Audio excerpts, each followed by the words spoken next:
Tengo un deseo grande de compartir más y más con ustedes, pero un día a la vez. No podemos ponernos ansiosos por el mañana. El Señor declara que cada día tiene suficientes problemas. Si tú estás hoy a estas horas, 11:35 de la mañana, pensando mañana a las tardes o en la mañanita, eso arruina tu día. Tú haz lo que tienes que hacer hoy y el Señor te va a ayudar mañana. Sus gracias, sus misericordias son nuevas cada mañana y Él te da suficiente gracia cada día para vivir una vida que le trae gloria y honor a Él. Permite que Él fluya a través de ti para darte la paz que sobrepasa todo entendimiento. Hay veces que cuando yo me he preocupado, que es algo que la palabra dice que no haga, se turba mi corazón. Y el Señor declara que no se turbe vuestro corazón, porque Él ha vencido al mundo, hermanos. Él ha vencido por medio de su cruz. Y aquí vamos a entrar en este periodo una semana antes de que el Señor se entrega como nuestro Cordero de Dios que quita el pecado del mundo. So vayan conmigo a Juan capítulo 11. Y vamos a, después del evento en donde Lázaro ha sido resucitado por el Señor Jesús, declarando que Él es la vida y la resurrección, que Él tiene el poder de dar su vida y volver a tomarla. Eso es un mandamiento que Dios Padre le dio a Dios Hijo, porque nadie le quita la vida. Él pone su vida, Él dio su vida alegremente. Él deseaba venir al mundo a dar su vida. En Isaías capítulo 6, después que muere el rey Usías, el profeta Isaías tiene una revelación de Dios en su trono, conversando el Padre, Hijo y el Espíritu Santo. Y él pregunta al Padre: ¿quién irá? Y el Señor dice: he aquí, yo estoy, yo iré. Y ahí eso es, muchas veces nosotros decimos: sí, yo iré, porque nuestro ejemplo es Jesús. Nosotros tenemos que caminar como Él anduvo. Tenemos que ser imitadores de Cristo. Amén, hermanos. O sea que nosotros vemos a Jesús, el que dio todo para que nosotros tuviésemos vida. Por lo tanto, Él es nuestro mayor ejemplo. Sí seguimos el ejemplo de nuestros pastores, del pastor Harry y la pastora, pero nuestro primer ejemplo siempre va a ser el Señor Jesús.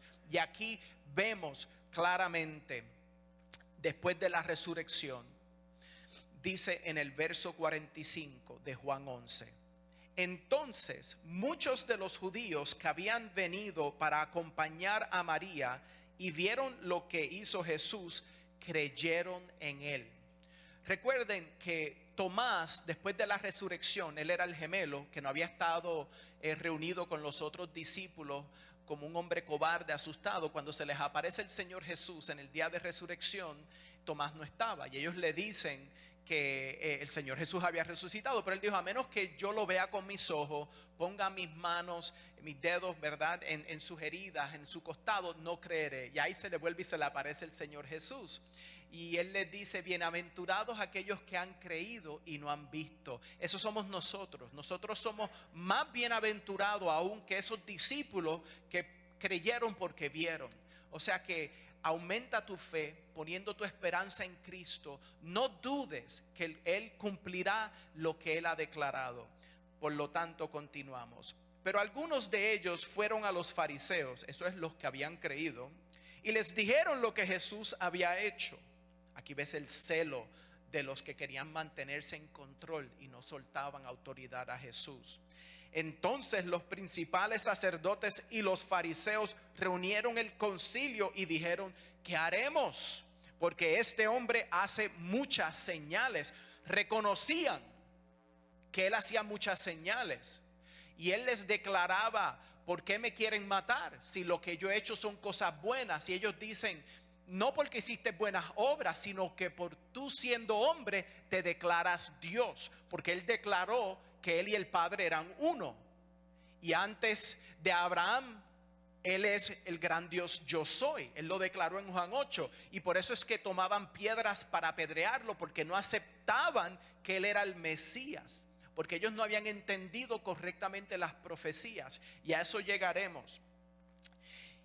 Verso 48: si le dejamos así, todos creerán en él y vendrán los romanos y destruirán nuestro lugar santo y nuestra nación. Y eso es mentira. Ahí es en donde vemos cómo el anticristo, el espíritu de anticristo, que es un espíritu de control, trabaja en temor. En vez de fluir con las cosas de Dios, tiene miedo de lo que va a ocurrir porque va a perder su autoridad. Ellos querían mantener su lugar como los líderes sobre la nación de Israel y tenían un acuerdo con los seguidores del líder romano, y entonces ellos, por lo tanto, siguiendo a Herodes, tenían un acuerdo político: si nosotros hacemos todo lo que Roma dice, reconocemos al César como el Señor, Dios soberano, nos permitirán nuestro lugar y nuestro templo. Pero ahí ven el temor de ellos, y dice Caifás, uno de ellos, sumo sacerdote aquel año, les dijo: vosotros no sabéis nada, ni pensáis que nos conviene que un hombre muera por el pueblo y no que toda la nación perezca. Eso fue una profecía. Un hombre que rechaza a Jesús como Mesías profetiza. Ahí lo dice el próximo verso. Esto no lo dijo por sí mismo, sino que como era el sumo sacerdote aquel año, profetizó que Jesús había de morir por la nación. Y no solamente por la nación, sino también para congregar en uno a los hijos de Dios que estaban dispersos. Aleluya. No solo los judíos, pero los gentiles también. Gloria a Dios. Un aplauso al Señor. Nosotros todos incluidos como unos en Dios. Porque Dios amó a todo el mundo. Y de tal manera Dios amó al mundo que ha dado a su Hijo unigénito, para que todo el que en él crea no se pierda, mas tenga vida eterna. Amén, hermanos. Y ahí vemos, aunque querían destruir al Hijo de Dios, no podían venir en contra de la palabra de Dios. Jesús declaró que el cielo y la tierra pasarán, pero mis palabras nunca dejarán de ser. O sea que el enemigo trata de destruir el plan de Dios para tu vida, pero lo que él termina haciendo es ayudando a Dios, porque nada de lo que el enemigo pueda hacer en contra de ti puede estorbar el plan de Dios. Las últimas predicaciones, el martes y el viernes, estuvimos hablando de victoria en Cristo, triunfantes en Cristo. Pues hoy es el triunfo final, cuando Jesucristo entra en Jerusalén, ¿verdad? La semana antes de su crucifixión. Pues continuamos leyendo. Verso 53. Así que desde aquel día acordaron matarle. Por tanto, Jesús ya no andaba abiertamente entre los judíos, sino que se alejó de allí a la región contigua al desierto, a una ciudad llamada Efraín, y se quedó allí con sus discípulos. Y estaba cerca la Pascua de los judíos, y muchos subieron de aquella región a Jerusalén antes de la Pascua para purificarse. Y buscaban a Jesús, y estando ellos en el templo se preguntaban unos a otros: ¿qué os parece? ¿No vendrá a la fiesta? Y los principales sacerdotes y los fariseos habían dado orden de que si alguno supiese dónde estaba, lo manifieste, para que le prendiesen. Más adelante, Judas, el que traiciona a Jesús, escucha que sobre el complot y realiza que hay esa oportunidad de recibir dinero, porque él se había decepcionado con Jesús, porque él había creído que el Mesías primero venía para quitarles el yugo de la opresión de los romanos. Él no entendía las profecías en Isaías 53, en el Salmo 22, que el Mesías primero tenía que venir a sufrir por el pueblo y que después vendría a rescatar a los judíos de la opresión del líder que se va a levantar en un imperio global, el anticristo, del imperio romano que va a ser reavivado en los últimos días, que ya estamos viendo que ese imperio se está conectando globalmente, no solo en Europa. Y quiero dejarles saber que en los últimos días, porque ya en Israel los judíos han estado celebrando las Pascuas, porque nosotros estamos en un calendario diferente al de los judíos, y nosotros pues celebramos la resurrección en la próxima semana. Pero ellos en la celebración de la Pascua hace unos días, ¿sabes lo que hicieron? Tuvieron una reenactación del sacrificio en el templo que quieren reconstruir. Pusieron una tienda a unos pies del lugar en donde va a ir el templo, y ahí estaban vestidos los sacerdotes, y ellos hicieron toda la administración que haría el sacerdote en el día de la Pascua, en donde sacrifican al cordero. Pero como no les han dado la autoridad a ofrecer sacrificio, ya habían sacrificado un cordero de un año sin que le rompiesen los huesos, y lo trajeron para presentarlo, y ahí lo hirvieron, porque tienen que hervir el cordero completo, y entonces tienen que comérselo completo, así como en Éxodo, que habla de la primera Pascua. Hermanos, ya en Israel están, pero con un deseo tan grande de volver a tener el templo, porque ellos quieren poder adorar a Dios bajo sus costumbres bíblicas del Antiguo Testamento, no más sinagogas, sino el templo. Sabemos que estamos, pero en la última hora, apenas en cualquier momento el Señor va a arrebatar su iglesia. Por eso es que es menester que nosotros hoy más que nunca nos enamoremos de nuestro Salvador. Le pidamos que su Espíritu Santo nos sature, queme todo lo que está en nosotros que no le da gloria a Dios. Porque cuando Él viene con su galardón. Él va a recompensar a cada uno de ustedes por su servicio aquí en templo y por su fidelidad a la palabra de Dios. Hemos estado hablando por muchas semanas obediencia.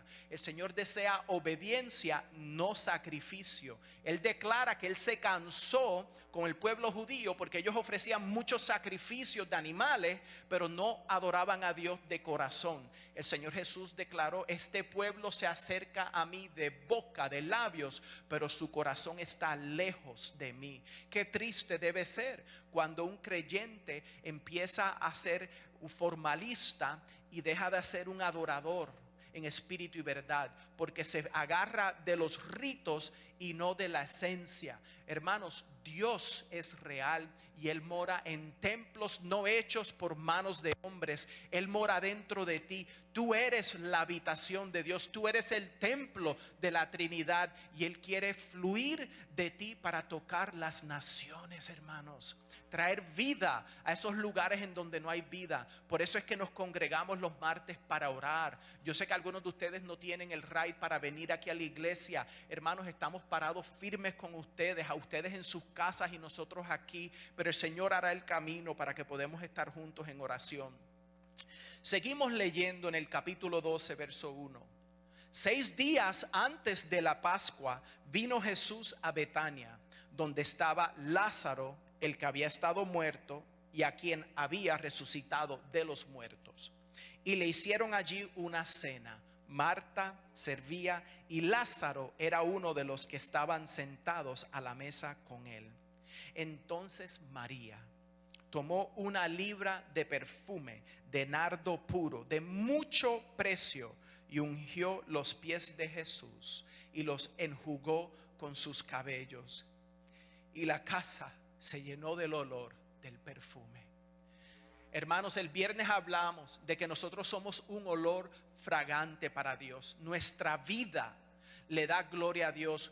Cuando tú te rindes a Cristo y tú te bautizas en las aguas, tú le declaras al mundo que tú estás muerto a tu vida pasada, y cuando sales del agua estás declarando que has nacido de nuevo, ¿verdad? Eres una nueva criatura. He aquí todas las cosas viejas son hechas pasadas. He aquí todas las cosas son hechas nuevas. O sea que el Señor te da un corazón nuevo, deseos nuevos. Él entonces, por medio de su palabra, te va a ayudar a renovar tu entendimiento. Tú eres la novia de Cristo. Él te está purificando porque te va a presentar sin mancha y arruga delante de Dios Padre en ese día de la boda del Cordero. Pero en esa preparación, en donde vemos que en la casa de Marta, Lázaro y María tenían la casa para esa cena, María, ella unge al Señor. Ella le da todo para ungirlo, y de esa manera nosotros como creyentes que morimos a nosotros mismos y vivimos para Cristo, nuestra vida en esencia simboliza lo que hizo María. Estamos ungiendo al Señor, porque en nuestra vida lo consagramos, nos apartamos para que Él habite en nosotros y nada que no lo agrada. Entonces nuestra vida va a traer ese olor a los que están alrededor. Y aunque había habido muerte solo unos días antes, por la resurrección de la nueva vida en nosotros, como el hermano Lázaro, ahora nosotros podemos servir en la casa de Dios como Marta, y podemos en nuestras oraciones y adoración ungirlo todo. Seguimos leyendo, aleluya.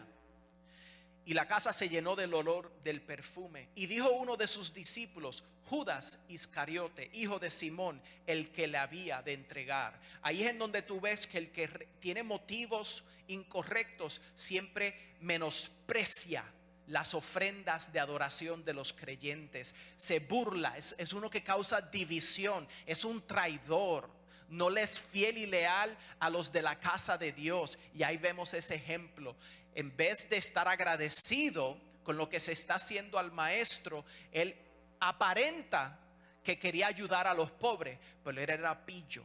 Y dice, ¿por qué no fue este perfume vendido por 300 denarios y dado a los pobres?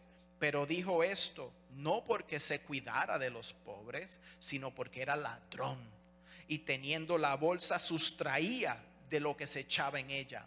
Entonces Jesús dijo, déjala, para el día de mi sepultura ha guardado esto. Porque a los pobres siempre los tendréis con vosotros, mas a mí no siempre me tendréis. Hermanos, el Señor Jesús declara que ese sacrificio de María será hablado en todo el mundo donde se predica el evangelio, porque eso es parte de lo que todos nosotros hacemos. Eso que ella tenía era el costo de un salario de un año. Ella estaba dispuesta a dar toda su vida, todo un año, así como Enoc, que por 300 años caminó con el Señor, y como tenía este testimonio que su vida agradaba a Dios, el Señor lo arrebató de la tierra antes del diluvio, antes del juicio. Hermanos, la profecía en la Biblia no es solo la profecía, el cumplimiento, es un patrón de cómo Dios opera. El Señor se demuestra en cierta manera que Él es repetitivo en su trato con el pueblo. Él declara algo y Él lo hace. Él lo declara y Él lo hace. Y Él te da el ejemplo. Él bendice la obediencia y Él castiga la desobediencia. He aquí pongo delante de vosotros bendición o maldición, le dijo al pueblo de Dios en Deuteronomio, ¿verdad? Antes de que muriese Moisés, porque el pueblo tenía que escoger, y ustedes escogen diariamente con sus decisiones. El que no ha aceptado a Jesús como su Señor, Salvador, amo, maestro, dueño, que te compró con su sangre, está escogiendo rechazarlo. Algunos piensan que yo puedo estar en el medio. Bueno, yo no sigo a Cristo, pero yo no sigo al diablo. El Señor dice que el que no está conmigo está en contra de mí. Si tú no estás sembrando buena semilla, tú estás desparramando, estás desperdiciando, estás malgastando. Y el Señor dice que el siervo que se le da un talento, lo entierra, tarde o temprano le dará cuenta al amo que le dio ese talento. Y ese siervo malo será cortado por la mitad y echado a la oscuridad eterna, porque rechazó someterse a Dios por medio de Jesucristo, el único mediador entre Dios y los hombres. Hermanos, por eso es que hay que seguir a Jesús de todo corazón. Qué sagrado es esto. Déjala, para el día de mi sepultura ha guardado esto. Ahora quiero ir a Lucas capítulo 19. Parece que se supone que tome agua.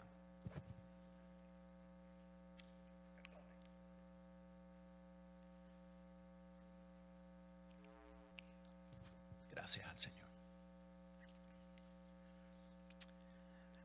A veces necesitamos recorrer la Biblia en diferentes capítulos para tener la pintura completa.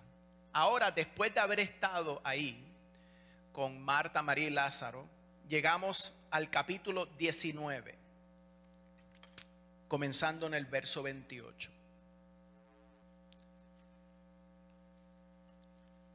Y deberían leer en su casa el comienzo de este capítulo. No tengo el tiempo, pero es impactante. Léanlo en sus casas esta tarde. Capítulo 19, Lucas, verso 28. Dicho esto, lo que van a leer en sus casas, iba adelante subiendo a Jerusalén. Y aconteció que llegando cerca de Betfagé y de Betania, al monte que se llama de los Olivos, envió dos de sus discípulos diciendo: id a la aldea de enfrente, y al entrar en ella hallaréis un pollino atado, en el cual ningún hombre ha montado jamás. Desatadle y traedlo. Y si alguien os preguntare por qué lo desatáis, le responderéis así: porque el Señor lo necesita. Es obvio que por el Espíritu Santo ya el Señor había tocado una persona para que esto ocurriese. Y nuevamente esto demuestra la obediencia de los discípulos cuando el Señor les pide hacer algo fuera de lo típico, y cuando ven las respuestas realizan que Él es soberano. Para Él no hay nada imposible, nada lo toma de sorpresa. Por eso es que tenemos que poner nuestra confianza en Él, no en el hombre, sino en Dios, que nunca miente. Fueron los que habían sido enviados y hallaron como les dijo. Y cuando desataban el pollino, sus dueños le dijeron: ¿por qué desatáis el pollino? Ellos dijeron: porque el Señor lo necesita. Y lo trajeron a Jesús, y habiendo echado sus mantos sobre el pollino, subieron a Jesús encima. Y a su paso tendían sus mantos por el camino. No sé si ustedes realizan que el Señor Jesús, al hacer eso, cumplió profecía de cómo Él iba a entrar humildemente a Jerusalén.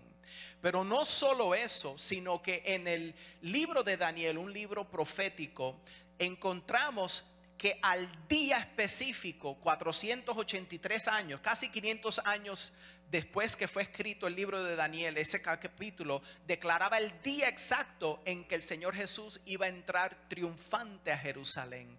Humilde, pero triunfante.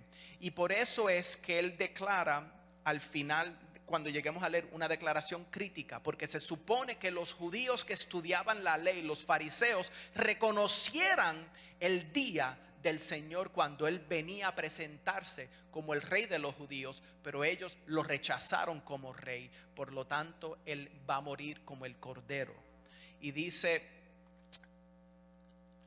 y a su paso tendían sus mantos por el camino. Verso 37. Cuando llegaban ya cerca de la bajada del monte de los olivos, toda la multitud de los discípulos, gozándose, comenzó a alabar a Dios a grandes voces por todas las maravillas que habían visto, diciendo: bendito el Rey que viene en el nombre del Señor, paz en el cielo y gloria en las alturas. Aleluya. Así debemos nosotros adorar a Dios. Amén, hermano Mario. Debemos alabar a Dios. Debemos alabar a Dios con todo nuestras fuerzas. Aleluya. Gloria al Señor. Entonces algunos de los fariseos de entre la multitud le dijeron: maestro, reprende a tus discípulos. Él respondiendo les dijo: os digo que si estos callaran, las piedras clamarían. Déjeme decirle que este corazón que era tan duro como una piedra, el Señor lo transformó a un corazón que late amor, no perfecto todavía, pero late amor para Cristo. Y ahora yo lo alabo. Yo antes callaba, pero ahora lo adoro. Hermano, yo no sé de ti qué es lo que tú estás esperando, pero electrifícate con Dios. Permite que su Espíritu Santo te toque, te llene y te sature, y va a poner una alabanza en tus labios. La palabra declara que el Señor ha perfeccionado alabanza en la boca de los bebés. Cuando un cristiano nace de nuevo, es un bebé. Amén, ha nacido de nuevo, ¿verdad? Le va a tomar un tiempo en lo que conoce las sanas doctrinas, especialmente si salió de una iglesia falsa, ¿verdad? De la iglesia romana apostólica católica, que tiene 85% Biblia y 15% doctrinas de hombres que son veneno. Por lo tanto, muchos de nosotros, pues hay cosas como que esto es bíblico, pero está cambiado. Bueno, porque aquí se enseña sana doctrina. Para eso tenemos las clases de discipulado que comenzarán bien pronto. Y para los que ya tienen un nivel más avanzado de discipulado, hermanos, hay que escudriñar las escrituras y buscar diariamente qué es lo que dice la palabra. Como los de Berea, que Pablo declaró que eran nobles. ¿Por qué? Porque ellos buscaban en el Antiguo Testamento que todo lo que decía Pablo era correcto. Ellos no solo aceptaban a Pablo como un apóstol, ellos se aseguraban que era correcto. Deben hacer eso todos ustedes, no de ser personas que golpean. Oye, ¿dónde está eso en la Biblia? Pero sí, enséñame en la Biblia en dónde está eso, ¿verdad? Y el pastor lo va a hacer, se lo va a enseñar. Yo, su servidor, lo haré así como el Señor me dé la oportunidad. Por eso nos alegramos, aleluya, aleluya. Qué lindas las palabras del Señor. Esta piedra clamó. Verso 41, y cuando llegó cerca de la ciudad, al verla, lloró sobre ella. ¿Por qué lloró? Porque Él es Dios encarnado. Él conocía el golpe tan fuerte que venía de Roma en el 70 AD, cuando Roma iba completamente a situar, a completamente rodear la ciudad y matar a más de 1 millón de los judíos que en esa área vivían. Qué horrible iba a ser. Y dice, oh, si también tú conocieses a lo menos en tu día lo que es para tu paz. ¿Por qué? Porque Jesucristo vino para traer paz en nuestra vida. Esa paz que sobrepasa todo entendimiento, porque Él es nuestra paz, declara el profeta. Él, al morir en la cruz, hace paz con Dios para nosotros poder recibir una justificación que declara justo. Por lo tanto, ya no soy enemigo de Dios, estoy en paz con Dios, y Él me deja entrar en su presencia al yo partir de este cuerpo o en la resurrección. O sea que Él les está declarando, si supiesen que este día era para su paz. Y declara después, mas ahora está encubierto de tus ojos. Ahí es en donde conocemos el misterio.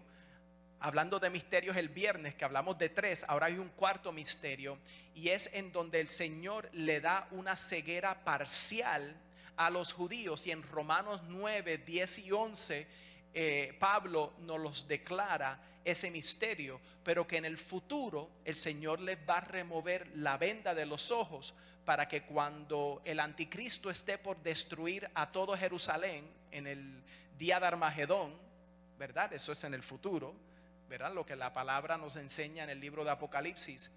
El Señor mismo vendrá a rescatarlos cuando todos los judíos finalmente declaren, bienaventurado es, ¿verdad?, el que viene en el nombre del Señor. Porque ellos ahí van a declarar, bendito el Rey que viene en el nombre del Señor.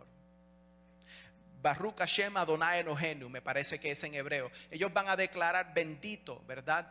Entonces ahí es cuando el Señor Jesús viene de las nubes con nosotros en caballos blancos, y el Señor, de su boca sale una palabra de doble filo, una espada de doble filo, que es su palabra, y destruye los ejércitos que están en el valle de Megiddo. El pastor ha ido a Israel, me imagino que usted ha visto ese valle. Tengo entendido que es un valle perfecto para batalla. El general Napoleón, para él ese era el mejor lugar para batallar, porque es en donde puede reunirse un campo grandísimo de cientos y cientos y cientos de miles de personas a batallar, y hayan ocurrido más batallas que en cualquier otro lugar en la tierra, porque es un valle perfecto para eso. Pero ¿qué ocurre? El Señor Jesús los va a destruir porque vienen en contra de su pueblo, que Él va a rescatar en los últimos días. Y les dice, mas ahora está encubierto de tus ojos, porque vendrán días sobre ti cuando tus enemigos te rodearán con vallado y te sitiarán, y por todas partes te estrecharán y te derribarán a tierra y a tus hijos dentro de ti, y no dejarán en ti piedra sobre piedra, por cuanto no conociste el tiempo de tu visitación. O sea que el Señor les da un serio regaño. Se supone, hablándole a los líderes religiosos, que deberían haber reconocido el día de su salvación, pero por haberlo rechazado, el enemigo, que simboliza a Satanás, te iba a rodear y te iba a destruir y a consumir. Espiritualmente esto te aplica.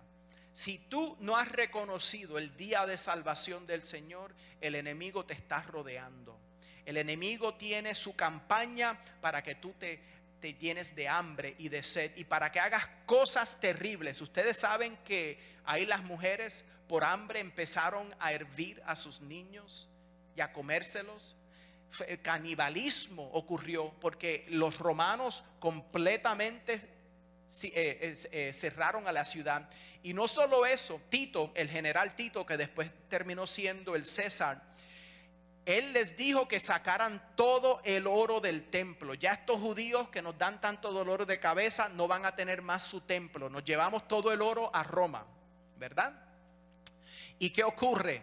Unos soldados por error prendieron fuego el templo y el oro se derritió. Y el oro se metió entre todas las piedras. Y entonces, para poder sacar el oro, ¿qué tuvieron que hacer? La profecía que el Señor dijo, que ninguna piedra quedaría encima de la otra. Al lado de el Temple Mount, el lugar en donde debería ir el templo, hay escombros de piedras que tumbaron, que tiraron. Y tú ves una pared de retención que quedó como una muralla para lo que sostiene el área del templo. Todo el templo fue destruido porque querían el oro. Si el Señor declara algo, va a ocurrir, hermanos. Y los que se burlen, mal para ellos, porque tarde o temprano toda rodilla doblará y toda boca confesará que Jesús es el Señor. Hermanos, Jesús es el Señor. Decláralo. Gloria a Dios. Verso 44 otra vez. Y te derribarán a tierra y a tus hijos dentro de ti, y no dejarán en ti piedra sobre piedra, por cuanto no conociste el tiempo de tu visitación. Ahí vemos el deseo del Señor de que su pueblo esté listo para su venida. De igual manera que no reconocieron la primera venida de Cristo, el Señor declara sobre el rapto de la iglesia, la resurrección: hallaré fe cuando venga a la tierra. Obviamente no está hablando de su segunda venida, cuando han pasado 7 años de tribulación, del dominio del anticristo, de la marca de la bestia, que ya están preparando para aplicarla tan pronto tengan completo dominio global y nadie pueda comprar o vender sin aplicarse una marca en la mano derecha o en la frente. No va a ser algo escondido, no va a ser algo que te inyectan en una vacuna, como la gente que tiene miedo de vacunarse o algo así, por favor. Eso es algo que la gente va a saber. Es el nombre del anticristo, su número, porque al sumar el nombre va a ser 666, ¿verdad? Su imagen. Por lo tanto va a ser algo que la gente va a declarar una alianza con ese hombre y su imperio global, que es declarado en 666. 6 es el número del hombre. 666 es el hombre creando en la tierra un imperio sin Dios, el príncipe de paz. Es la torre de Babel reconstruida, y es lo que el mundo quiere. El Señor, en ese primero imperio global de Nimrod y Semiramis, ¿verdad? Allí en Babilonia, ¿qué ocurre? Ellos quieren poder hacer un nombre, hacer una ciudad y una torre. Ellos querían el orgullo de ellos controlar su destino, hacer una torre alta por si Dios traía juicio, no se ahogaran, ¿verdad? Porque ellos sabían que Dios traía juicio, pero querían escapar el juicio a su manera. Y una religión que, en vez de seguir al dador de vida y reconocer que las estrellas declaran su gloria, se convirtieron en astrólogos y iban a mirar a las estrellas para que las estrellas le dijeran cómo vivir su día. Si algunos de ustedes están jugando con los horóscopos para decidir qué decisiones tomar o con quién casarte, estás jugando con fuego, porque estás rechazando la sana palabra de Dios. Y como creyentes tenemos que echar hacia el lado todo lo que no agrada a Dios, y especialmente los horóscopos, que eso es parte de la primera religión global inventada en Babilonia. Y la Biblia declara que esa religión va a regresar. Una religión en donde, aunque el Señor confundió los lenguajes para que no pudiesen continuar construyendo esa torre, porque el Señor dijo: el hombre, si se une, podrá hacer lo que desean hacer. Muy pronto el hombre creará una inteligencia artificial que llegará al punto en donde esa inteligencia artificial realizará que existe. es el punto de singularity, dicen. Pues, ¿qué ocurre? La Biblia declara en el libro de Daniel que en ese templo que se va a reconstruir en Jerusalén, va a haber un tiempo de paz entre los judíos y sus enemigos de 7 años, porque ese hombre de pecado, el anticristo, afirmará un pacto con el pueblo de Dios, los judíos, la nación escogida. Pero en el medio de esos 7 años, ¿qué va a hacer él? Él va a quebrar el pacto y su falso profeta, el líder de su religión global, que va a ser el líder desde Roma, by the way, porque van a unir todas las religiones como en el movimiento ecuménico que estamos viendo ahorita mismo. Ese líder va a declarar que el anticristo es Dios. Los judíos no van a tener permiso de hacer más sacrificios, y entonces van a poner una imagen del anticristo en el templo y todos lo van a tener que adorar, y la imagen va a tener vida.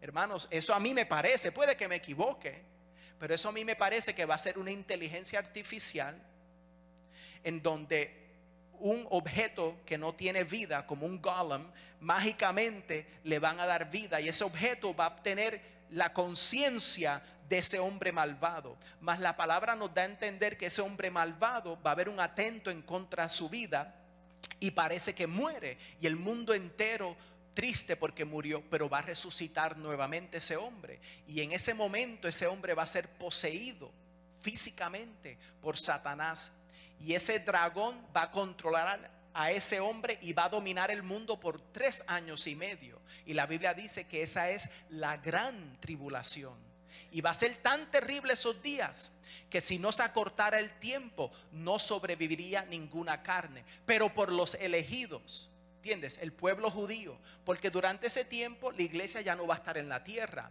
Los que van a vivir durante ese tiempo se llaman los santos de la tribulación, que van a creer el testimonio suyo. A lo mejor van a encontrar en las iglesias vacías Biblias, y van entonces finalmente creer en Jesús el Mesías. Pero hermanos, va a ser terrible, porque dice la palabra que en esos días el que no le dé rodilla al anticristo y tome su marca, le van a cortar las cabezas.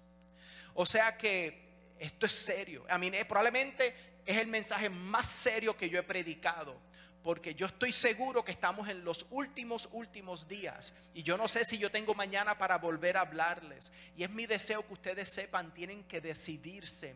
Decídete, no seamos como un camaleón, ¿verdad? Que en un lugar tiene un color y en otro tiene otro color. Puedes estar aquí con la casa de Dios y aplaudir, pero después te puedes ir al mundo, a la fiesta, la bebelata, la fumadera, y aparenta ser de ellos, aparenta ser de nosotros. No. El Señor le declara a su pueblo que Él desea que seas frío o caliente, pero si eres tibio, te vomitaré de la boca. Anoche en oración, antes de dormir, el Señor me dio una palabra y me la acaba de recordar. No lo tengo en nota, por lo tanto estoy seguro que es del Señor. Abrí la página, la tomé así, la volteé y ahí se apareció. Yo no tengo esto planeado, hermanos, y yo no soy supersticioso, pero yo creo en providencia divina. Apocalipsis capítulo 2. Leeremos comenzando en el verso 12. Y al concluir esta lectura oraremos, y le pediría a nuestro pastor que venga adelante y nos hable y nos ministre de los anuncios. Tenemos una semana inmensamente importante de alegría, de gozo, regocijo, pero en este momento pónganse sobre sus pies. Yo leo en voz audible, ustedes sigan con la pantalla o en sus Biblias. Apocalipsis capítulo 2, verso 12. Gracias, Padre, por tu palabra. Y escribe al ángel de la iglesia en Pérgamo, el que tiene la espada aguda de 2 filos, dice esto: yo conozco tus obras y dónde moras, donde está el trono de Satanás, pero retienes mi nombre y no has negado mi fe, ni aun en los días en que Antipas, mi testigo fiel, fue muerto entre vosotros, donde mora Satanás. Pero tengo unas pocas cosas contra ti, que tienes ahí a los que retienen la doctrina de Balaam, que enseñaba a Balac a poner tropiezo ante los hijos de Israel, a comer de cosas sacrificadas a los ídolos y a cometer fornicación. Sí, hermanos, es fuerte cuando el Señor te redarguye, te regaña y te reprende, pero Él lo hace porque eres hijo e hija. Hay cosas que han entrado en la casa de Dios, ciertas doctrinas en donde son doctrinas falsas, son doctrinas en donde te dice tú puedes vivir como tú quieres y también ser salvo al mismo tiempo. Son palabras falsas. Si tú vives para tus deseos carnales, tú no estás agradando a Dios y el Señor no será burlado. Yo sé por experiencia. Y aquí declara que le enseñó a Balaam. Balaam era un profeta que Dios usó, pero ese hombre prefería el reconocimiento del hombre, la honra del hombre y el dinero. Y le enseñó al rey Balac a cómo, ya que él no podía maldecir al pueblo de Dios, le dijo, pues trae a tus mujeres cerca de los judíos y esos judíos se van a enamorar de tus mujeres. Y cuando se casen, en vez de seguir al Dios de Israel, van entonces a seguir esos dioses falsos, a Baal, que realmente significa padre y es representativo del toro de Wall Street, es representativo del dios de las posesiones, de los placeres, es representativo de Satanás. ¿Entiendes? O Dios o Satanás. Continuamos. Y también tienes a los que retienen la doctrina de los nicolaitas, la que yo aborrezco. Por tanto, arrepiéntete, pues si no, vendré a ti pronto y pelearé contra ellos con la espada de mi boca. Y recuerden que el Señor declara que Él pelea contra el pueblo que se reúne en contra del pueblo de Dios en la batalla de Armagedón. El que pelea contra Dios se hace enemigo de Dios. Y aquí le está diciendo a su pueblo, a la iglesia, que si no se arrepienten, Él va a pelear contra ellos. O sea, hay que realizar que la doctrina de salvo siempre salvo no es bíblica.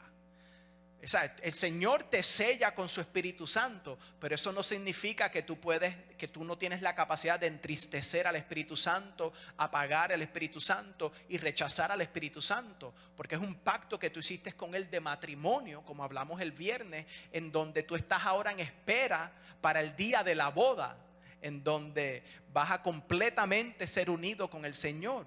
Tienes un tiempo de preparación. Estamos en nuestro peregrinaje ahora preparándonos para recibir al Rey. El que tiene oído, oiga lo que el Espíritu dice a las iglesias. Al que venciere daré a comer del maná escondido y le daré una piedrecita nueva, una piedrecita blanca. Este es de mis textos favoritos. Y en la piedrecita escrito un nombre nuevo, el cual ninguno conoce, sino aquel que lo recibe. Padre Santo, gracias. Gracias, pueblo, alaba a Dios, adórale ahí. Si ya tú eres cristiano, ora. Ora por aquellos que no han rendido su corazón. Padre Santo, te pido por ellos. Te pido por ellos que ellos toquen el trono del cielo. Aleluya, hermano.